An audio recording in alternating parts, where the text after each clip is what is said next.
Приветствуем наших подписчиков и гостей канала Эзотерика для тебя. Друзья, мы вас всех приветствуем в изобилии и достатке.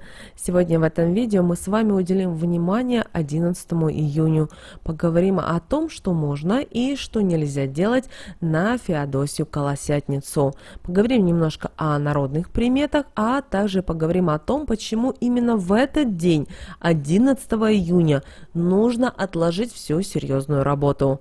Друзья, обязательно досмотрите это видео до конца, чтобы знать, что в этот день наши предки делали, а на что обращали они внимание. День Феодосии Колосятницы считался в народе, к сожалению, не самым удачным временем. Люди даже говорили, что он стоит всех понедельников за год. Из-за этого откладывали выполнение серьезных работ, если это было возможно. Поверья и традиции на Феодосию Колосятницу учат людей, как можно оценить качество будущего урожая и его стоимость. В этот день можно выполнять действия для укрепления состояния скотины, и нельзя ни в коем случае причинять земле дополнительные трудности.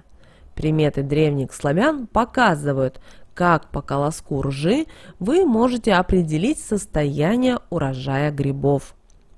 Итак, друзья, 11 июня – это день, когда в церкви почитают деву Феодосию Константинопольскую, и в народе отмечается как Феодосия Колосятница.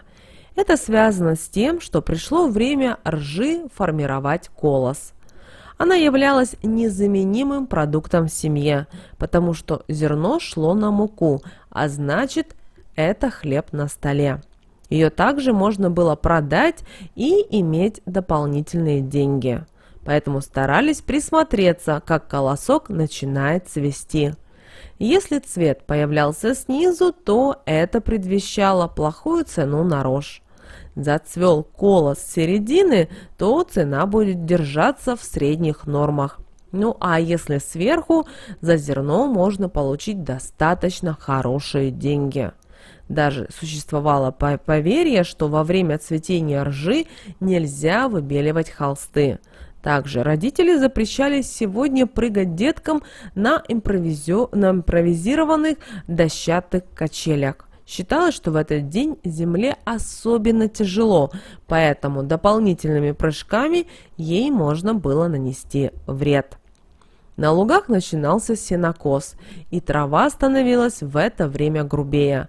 И чтобы обеспечить скотину полноценным рационом, ей начинали давать печеные сочни и хлебные баранки. Это помогало животным набирать вес, а соответственно хорошо плодилось и давало крепкое потомство. На Феодосию маленькие дети пели прибаутки про рожь, чтобы она росла высокой до самого неба и стояла густая, как сплошная стена.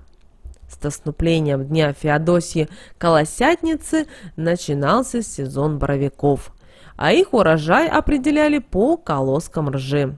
Если их было много и они были большие, то значит и грибов будет много.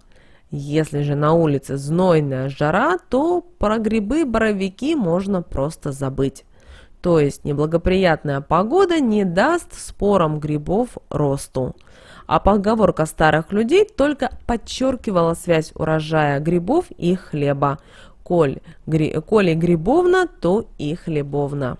Сроки роста и зрелости ржи определялись поговоркой: 2 недели зазеленится, 2 недели колосится, 2 недели отцветает, 2 недели наливает, 2 недели подсыхает. Именно столько времени уходило на рост и созревание зерен. День Феодосии Колосятницы считался в народе, к сожалению, неудачным временем, и люди говорили, что он стоит всех понедельников за год. Из-за этого откладывали выполнение всевозможных серьезных работ, если, конечно, это было возможно. И сегодня именно, друзья, 11 июня проводили ритуалы и обряды на богатство и деньги, читая особые слова. Итак, друзья, произносите именно сегодня, 11 июня, для того, чтобы деньги шли к деньгам.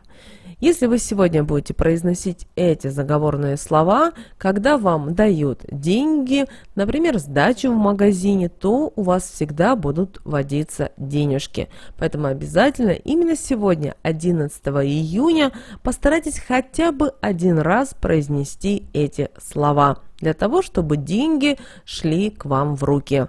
Итак, друзья, когда вам будут давать деньги, сдачу в магазине или в супермаркете, обязательно тихонечко про себя скажите: «В мой кошель ваша деньга, ваша казна моя казна». Да будет так. Этих слов будет достаточно и сказать всего лишь один раз. Скажите, друзья, и вы увидите, как со временем изменения постепенно начнут приходить в вашу жизнь.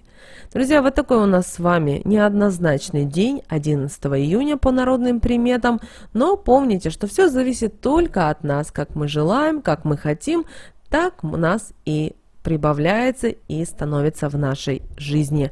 С вами, как всегда, друзья, был канал Эзотерика для тебя. Подписывайтесь, ставьте лайк, а мы услышимся в следующем видео.